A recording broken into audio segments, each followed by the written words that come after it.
Salut, c'est Nina. Les touchés vaginaux, j'en ai parlé sur Instagram, je me suis dit quand même que toutes ces personnes sur TikTok devaient avoir l'info. Ça ne sert à rien. Voilà, il n'y a pas de bonne raison de faire des touchés vaginaux, ni pendant la grossesse, ni pendant l'accouchement. La seule raison d'explorer le col, ce serait pendant la grossesse des signes de menace d'accouchement prématuré, des contractions, des pertes de sang ou autres, qui justifieraient qu'on s'intéresse au col. Le reste du temps, il n'y a aucune raison d'aller voir dans quel état est ce col. Ça augmente des diagnostics abusifs, en fou, décalés, c'est-à-dire ah, vous avez le col mou, on m'avait dit ça pendant ma première grossesse. J'avais envie de dire pas autant que ta poignée de main. Bon, j'ai changé de sage-femme, j'avais le col mou, soi-disant, elle voulait que je reste alitée pendant les 2 derniers mois de ma grossesse, moi qui suis un tout petit peu active globalement. Ça ne me plaisait pas du tout, donc j'ai changé de sage-femme. Je suis allée faire une échographie de mon col qui allait très très bien, hein. C'est plutôt elle qui avait un problème. Donc pendant la grossesse, les touchés vaginaux, ça ne sert à rien. Il n'y a pas besoin de s'allonger et de se dénuder pour se laisser explorer les entrailles. Donc vous pouvez tout à fait refuser. Il n'y a aucune indication à aller vérifier votre col pendant la grossesse. Voilà, j'insiste là-dessus parce que c'est un moment qui n'est pas très agréable. Ça ne sert à rien. Potentiellement, ça fait mal. Potentiellement, ça augmente le risque infectieux, ça augmente la fragilisation des membranes et donc le risque de rupture prématurée de ces membranes. Donc c'est vraiment délétère, enfin potentiellement délétère et complètement inutile. Donc ça fait partie un peu du package de, de conquête de la maternité et de la femme enceinte et en travail, d'aller coller ses doigts partout comme ça pour investiguer. Donc c'est une curiosité scientifique, hein, mais ça n'a aucun sens. Donc il suffit de dire non, comme ça tout est plus simple. Et puis alors pendant l'accouchement, alors là aussi c'est formidable parce que ça fait mal, ça sort complètement la maman de sa bulle. Et puis ça sert là non plus à rien. Donc voilà ce qui se passe. On arrive à la mater, si on était dans la dynamique de vivre un accouchement le plus physiologique possible et donc d'arriver le plus tard possible à la maternité, ben on arrive, on est déjà dans une dynamique de travail assez intense. Donc on est dans sa bulle, quoi, hein. Ça peut être un peu costaud. Et là, on nous demande de nous immobiliser dans une position à la fois inconfortable et un peu dégradante, en tous les cas quand on est branché physio, se mettre en décubitus dorsal, écarter les pattes pour se faire inspecter les entrailles, c'est pas hyper agréable. Et ça peut faire mal, hein, on n'est pas enfin, quand la dilatation est bien avancée. Et le truc, c'est que ça peut donner une indication qui nous satisfait, c'est-à-dire, ok, vous êtes dilaté à 7, si on espérait un petit 5 cm, on est contente. Sauf que le fait d'avoir mal, d'être stimulé sur un plan néocortical, d'avoir des gens qui vous parlent, d'avoir envie de la salle nature et puis on nous dit qu'elle n'est pas dispo, etc. Tout ça fait que ça peut bloquer la dilatation. Donc on nous dit qu'on est à 7, c'est bien joli, mais on peut stagner à 7 pendant 4 heures. Donc finalement, à quoi sert cette information? Et la pire, c'est si on vous dit vous êtes à 4 alors que vous espériez 6 ou 7 cm. Alors là, c'est la douche froide, grosse déception. Alors que finalement, peut-être que vous étiez réellement dans une phase très avancée du travail, mais le fait d'être examiné, ça resserre le col.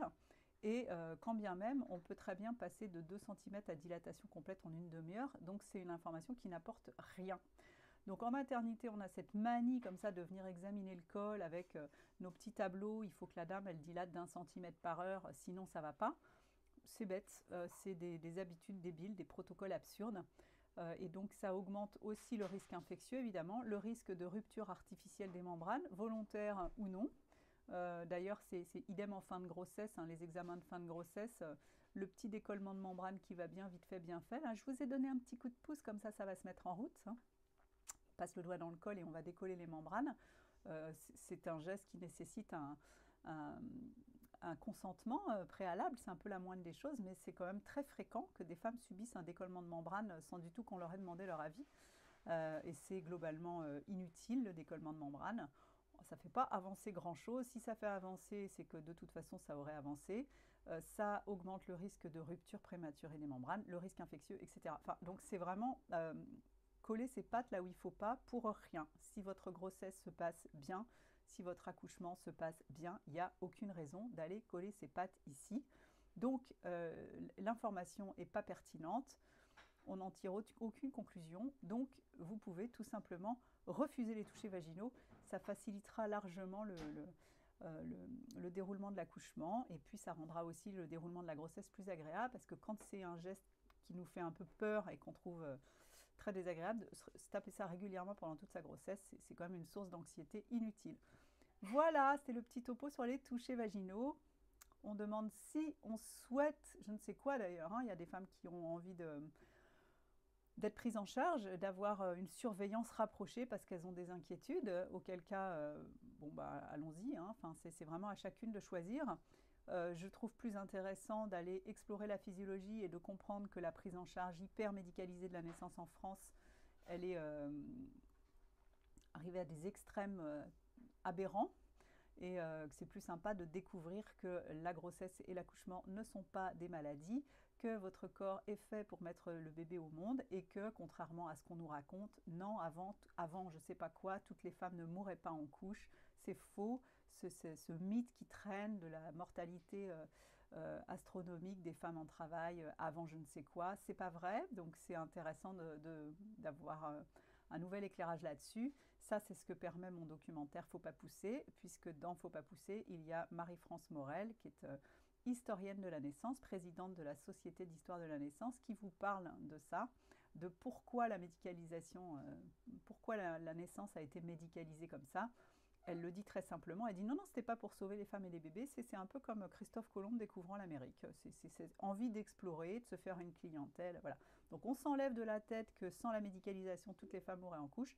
C'est faux, donc on se détend, et la première chose à faire, si vous êtes enceinte, c'est de regarder Faut pas pousser. Et puis vous pouvez explorer le reste de mon travail. Ça fait 10 ans que je bosse sur tout ça, 5 ans à plein temps, à vous apporter des informations claires et faciles à assimiler pour nourrir votre confiance en vous et en votre bébé, et faire des choix éclairés et éviter les pièges qui jalonnent la grossesse. Et Dieu sait qu'il y a énormément d'étapes un peu touchy. Le diabète gestationnel, par exemple, un vrai sujet. Donc j'ai consacré un programme complet, très détaillé, précis et facile à comprendre sur le diabète gestationnel, qui est à la base physiologique. Sur la jaunisse, c'est intéressant aussi. La jaunisse du nourrisson, c'est physiologique, mais le déclenchement augmente le risque de jaunisse. Sur le streptocoque B et son protocole, qui sont le protocole dépistage strepto B est une aberration. Sur la conséquence, une femme sur 2 sous antibiotiques à l'accouchement, une aberration également. Enfin voilà, j'en dis pas plus ici parce que je peux pas vous résumer en quelques secondes les heures de programme et les heures que contient mon accompagnement global Absolu Physio. Mais je vous encourage chaleureusement, si vous êtes enceinte, à vous offrir Absolu Physio pour éviter tous ces pièges. Voilà. Dans tous les cas, maintenant vous avez l'info, les touchés vaginaux, ça sert à rien, et donc il suffit de dire non. Voilà. Je vous laisse cliquer sur le lien en haut de la page pour découvrir tout ça, vous abonner à ma newsletter éventuellement, rejoindre mon canal Telegram public, et pourquoi pas le groupe privé le prochain en fin février. Bon. Et puis voilà, on se retrouve peut-être bientôt de l'autre côté. Salut, c'était Nina.